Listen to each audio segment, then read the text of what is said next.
ባንጋፋው ድምፃዊ አሊ ቢራ ስም የሙዚቃ ትምህርት ቤት ሊቋቋም ነው ተባለ። እርቅና ሰላምን በዘላቂነት ለማምጣት አማራጭ የሙግት መፍቻ ዘዴዎችን መጠቀም እንደሚያስፈልግ የአማራ ክልል ርዕሰ መስተዳድር አረጋ ከበደ ማሳሰባቸውን መረጃ ይዘናል። የተባበሩት መንግስታት ድርጅት በ2025 በዌስት ባንክ ከ37000 በላይ ፍልስጤማውያን ከቀያቸው መፈናቀላቸውን ማስታውቋል። ይህንንም እመለስበታለሁ። የቲክቶክ የአሜሪካ ቅርንጫፍ ባለቤትነትን ለማሸጋገር ስምምነት በተፈረመ በሰዓታት ልዩነት ውስጥ በማህበራዊ ሚዲያ ፕላትፎርሙና በካፕካት ላይ ከፍተኛ አገልግሎት ማጋጠሙም ተዘግቧል። እመለስበታለሁ። እንዲሁም የሚኒያፖሊስ ከንቲባ ከፕሬዝዳንት ዶናልድ ትራምፕ ጋር በስልክ ከተወያዩ በኋላ በከተማዋ ሲካሄድ የነበረው ውዝግብ ያስነሳው የፌደራል ኦፕሬሽን እንደሚያበቃና ወኪሎች ከነገ ጀምሮ መውጣት እንደሚጀምሩ ታውቋል። ከኛ ጋር ከቆያችሁ ይህንንና ሌሎች ዘገባዎችን ተሰሙታላችሁ። ከቡና ሚዲያና ኮሙኒኬሽን አማኑኤል ኃይሌ መረጃዎችን ይዤ ቀርቤያለሁ። ሰላምና ጤናን በያላችሁበት ተመኘው። ወደ ዝርዝሩ አልፋለሁ።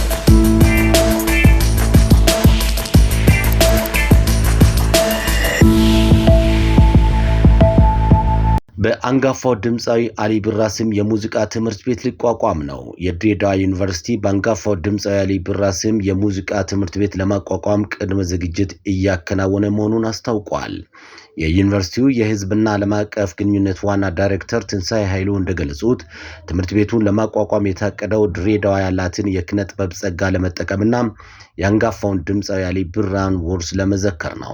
ትምህርት ቤቱ ሲቋቋም የተለያዩ የሙዚቃ ጥበቦችንና በአካባቢ ባህል ላይ ያተኮሩ ኪነ ጥበብ ትምህርቶችን እንደሚሰጥም አቶ ትንሳኤ ገልጿል።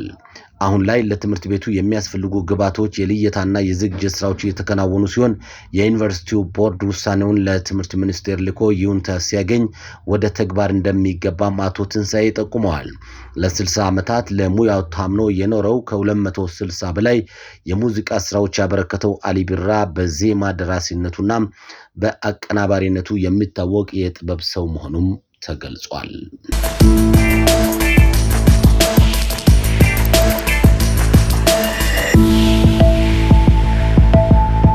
እርቅና ሰላምን በዘላቂነት ለማምጣት አማራጭ የሙግት መፍቻ ዘዴዎችን መጠቀም ያስፈልጋል ተባለ።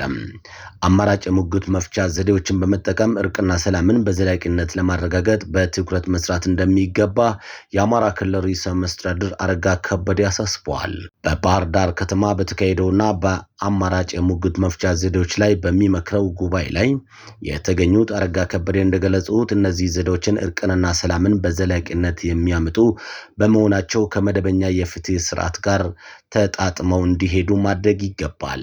ጠንካራ ፍርድ ቤቶች የጠንካራ መንግስት መገለጫ መሆናቸውን የጠቀሱት ርዕሰ መስተዳድሩ አማራጭ መንገዶች ደግሞ ህዝቡ በየዕለቱ የሚገጥመውን ግጭት በቀላሉ ለመፍታት ያስችላልም ብለዋል።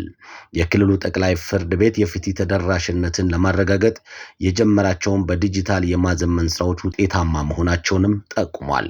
ለዘመናት ጥቅም ላይ የዋሉ ባህላዊ ዳኝነት ስርዓቶችን ከመደበኛው አሰራር ጋር ማቀናጀት ለዘላቂ ሰላም ትልቅ ፋይዳ እንዳለውና የክልሉ መንግስት ለፍትህ አካላት የሚያደርገውን ድጋፍ አጠናክሮ እንደሚቀጥልም ገልጿል።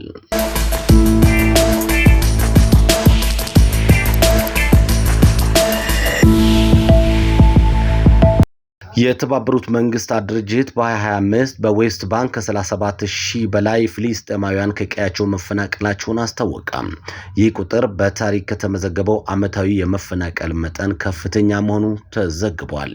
የተመድ ዋና ቃል አቀባይ እንደገለጹት የድርጅቱ የሰብአዊ መብት ማስተባበሪያ ቢሮ ያወጣው አዲስ መረጃን ዋቢ አድርጎ ዛሬ እንዳስታወቁት በግዛቱ ሪከርድ የሆነ የመፈናቀልና የሰፋሪዎች ጥቃት ተመዝግቧል።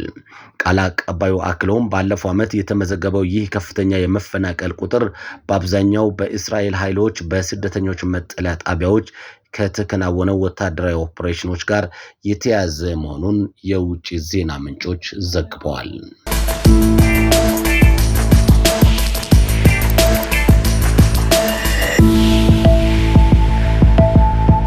የቲክቶክ የአሜሪካ ቅርንጫፍ ባለቤትነትን ለማሸጋገር ስምምነት በተፈራረመ በሰዓታት ልዩነት ውስጥ በማህበራዊ ሚዲያ ፕላትፎርሙና በካፕካት ላይ ከፍተኛ አገልግሎት መቆራረጥ ማጋጠሙ ተዘገበ። ባለፈው ቅዳሜና ይሁድ የተከሰተው ይህ ችግር በስፋት የተስተዋለ ሲሆን መረጃዎች እንደሚያሳየው ከሆነ በርካታ ተጠቃሚዎች ቅሬታቸው ተሰምቷል። በተለይ በአሜሪካ የሚገኙ ብዙ ተጠቃሚዎች ቪዲዮዎችን ወደ ቲክታክ ለመጫን እንዳልቻሉም አስታውቋል። ሰላምና ጤናን በያላችሁበት ተመኘው። አማኑኤል ኃይለ ነኝ። የሳቱ ዘገባዎች ይህንን ይመስላሉ። ጤና ይስጥልኝ።